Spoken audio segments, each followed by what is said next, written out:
अरण्यपुर गांव के पास एक घना जंगल था, जहां जानवरों की रहस्यमयी आवाजें हर रात गूंजती थीं। उस जंगल की सीमा पर एक टूटी-फूटी झोपड़ी में एक युवती रहती थी। उसका नाम था प्रतिमा। मात्र 26 वर्ष की विधवा, जिसके पति की मृत्यु एक अनजान बीमारी से हो चुकी थी। गांव वालों के लिए वह सिर्फ एक सुंदर लेकिन अभागिन औरत थी। लोग उसकी सुंदरता के पीछे उसकी तन्हाई का मजाक उड़ाते, लेकिन प्रतिमा कभी पलटकर कुछ नहीं कहती थी। वह दिन भर जंगल से लकड़ी और फल इकट्ठा करके गांव में बेचती और रात में दूसरों के कपड़े सिलती। उसके चेहरे की मुस्कान के पीछे छिपा था एक अथाह दुख।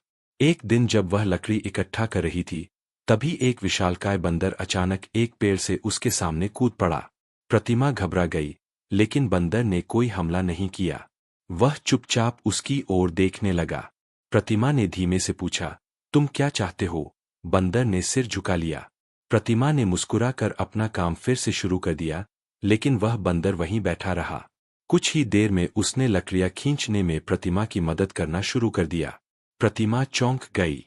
उसने प्यार से बंदर के सिर पर हाथ फेरा और कहा, तुम तो बहुत समझदार हो। उस दिन के बाद से वह बंदर हर रोज उसके पास आने लगा, कभी फल लेकर, कभी मदद करने। रात को वह उसकी झोपड़ी के बाहर बैठा रहता, मानो उसकी तन्हा जिंदगी में रंग भरने आया हो। प्रतिमा ने उसे एक नाम दिया, राना। राना अब प्रतिमा की जिंदगी का हिस्सा बन चुका था। वह उसके साथ जंगल जाता, फल लाता और रातों को उसकी झोपड़ी के सामने चुपचाप बैठा रहता। जब प्रतिमा उदास होती, राना उसका कंधा पकड़ता और अपना सिर उसकी गोद में रख देता। वह अब जानवर नहीं, एक साथी बन चुका था, परिवार का एक हिस्सा। एक रात प्रतिमा झोपड़ी के बाहर बैठी थी। सामने पेड़ की शाख पर राना बैठा था। प्रतिमा ने उसे देखा और मुस्कराते हुए पूछा, क्या तुम हमेशा मेरे साथ रहोगे? राना छलांग मारकर उसके पैरों के पास बैठ गया। प्रतिमा ने उसे सीने से लगा लिया, जैसे पहली बार उसे किसी ने जीवन में अपनाया हो। दिन बीतते गए और यह रिश्ता और गहराता गया। लेकिन एक दिन प्रतिमा अचानक बीमार पड़ गई। तेज बुखार, कमजोरी और शरीर में कंपी। राना दिन रात उसके पास बैठा रहा, फल लाता, उसे छूकर सुकून देने की कोशिश करता। जब प्रतिमा ने मुश्किल से अपनी आंखें खोली, तो उसने कहा, तुम मेरी इतनी परवाह क्यों करते हो? राना की आंखों में एक ऐसी चमक थी जिसमें प्रेम छिपा था, एक गहराई जो इंसानों में भी विरली होती है। प्रतिमा धीरे धीरे ठीक हो गई, लेकिन अब वह जानती थी, राना कोई साधारण जीव नहीं था। उसमें एक पुरानी, करुणा से भरी आत्मा बसती थी। कुछ हफ्तों बाद प्रतिमा को अपने शरीर में अजीब परिवर्तन महसूस होने लगे। उसकी भूख बढ़ने लगी और उसका शरीर धीरे धीरे बदल रहा था। डर के मारे वह गांव के मुखिया के पास गई। जांच करने के बाद उन्होंने चौंकाते हुए कहा, तुम गर्भवती हो। प्रतिमा अवाक रह गई। उसने कांपती आवाज में कहा, यह कैसे हो सकता है? मेरा तो कोई पति भी नहीं है। लेकिन मुखिया ने उसकी बातों को अनसुना कर दिया। अफवाहें आग की तरह गांव में फैल गईं। प्रतिमा किसी पाप में लिप्त है, उसके गर्भ में शैतान का फल पल रहा है। लोगों ने उसे तिरस्कृत करना शुरू कर दिया। उसे गालियां दी गईं। बच्चे और महिलाएं उससे दूरी बनाने लगीं। प्रतिमा चुप थी, लेकिन उसके आंसू हर रात उसके तकिए को भिगोते। गांव के पंचायत ने उसे बुलाया और सबके सामने चिल्लाया, किसका बच्चा है ये? प्रतिमा ने सिर झुकाकर कहा, मुझे नहीं पता। सबने हंसना शुरू कर दिया। सिर्फ एक बंदर उसके पास आता है और कोई नहीं, लोगों ने मजाक उड़ाया। प्रतिमा अकेली पड़ गई। एक दिन प्रतिमा जंगल में लकड़ी काट रही थी, जब अचानक एक विशाल काला नाग उसके सामने फन फैलाकर खड़ा हो गया। वह डर के मारे चीख पड़ी, लेकिन उसी क्षण राना ने दहाड़ मारी और सांप पर कूद पड़ा। दोनों के बीच घमासान हुआ और अंत में सांप फुफकारता हुआ गायब हो गया। प्रतिमा कांप रही थी।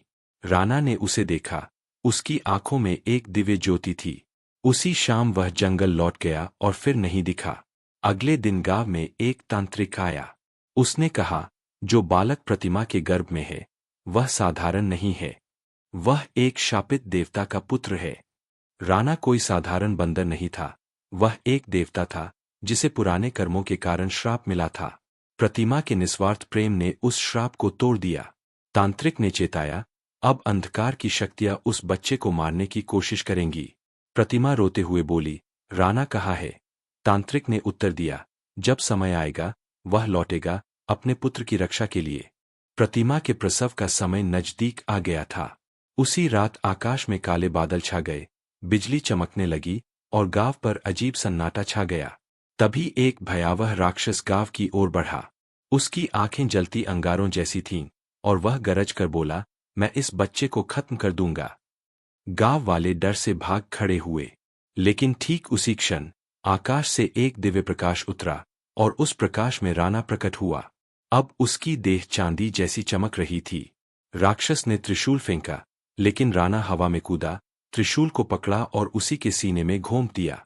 एक जोरदार चीख के साथ राक्षस जलकर राख हो गया। प्रतिमा दर्द से चिल्लाई और उसी समय आकाश से एक स्वर्णिम प्रकाश उसकी झोपड़ी में उतरा। उस प्रकाश में प्रतिमा ने एक दिव्य बालक को जन्म दिया। राणा पास आया, उस बालक को देखा और उसकी देह से धीरे धीरे एक प्रकाश निकला। वह बंदर नहीं, अब एक सुंदर युवक बन चुका था। उसने कहा, मैं एक देवपुत्र हूँ जिसे श्राप मिला था। तुम्हारे प्रेम ने मुझे मुक्त कर दिया। तुम्हारा पुत्र अब धर्म की रक्षा करेगा। यह तुम्हारा नहीं, सृष्टि का रक्षक है। प्रतिमा ने कांपते हाथों से अपने पुत्र को सीने से लगाया। उसकी आंखों से आंसू बह रहे थे, भय के नहीं, बल्कि दिव्य प्रेम और विस्मय के। राणा, अब एक युवा देवता के रूप में, उसकी ओर मुस्कराया। प्रतिमा ने कांपती आवाज में पूछा, क्या तुम मुझे छोड़ दोगे, राणा? उसने कहा, मैं हमेशा तुम्हारे साथ रहूंगा। हर बार जब अंधकार तुम्हारे जीवन में आएगा, मैं लौटूंगा तुम्हारी और इस बालक की रक्षा करने। यह कहकर वह स्वर्णिम प्रकाश में विलीन हो गया और जंगल की ओर चला गया, एक दिव्य ऊर्जा की तरह। उस दिन के बाद गांव वालों की आंखें खुल गईं। जिन्होंने एक दिन प्रतिमा का अपमान किया था, वही अब उसे देवी कहकर पूजने लगे। प्रतिमा जानती थी कि उसका पुत्र सिर्फ उसका नहीं, बल्कि पूरी सृष्टि का रक्षक है। और जब भी अंधकार पनपेगा, राणा, दीप्त राणा, पुनः लौटेगा। उस झोपड़ी में रहने वाली विधवा अब एक जीवित चमत्कार बन चुकी थी। उसकी कहानी एक प्रतीक बन गई, प्रेम, बलिदान और दिव्यता के।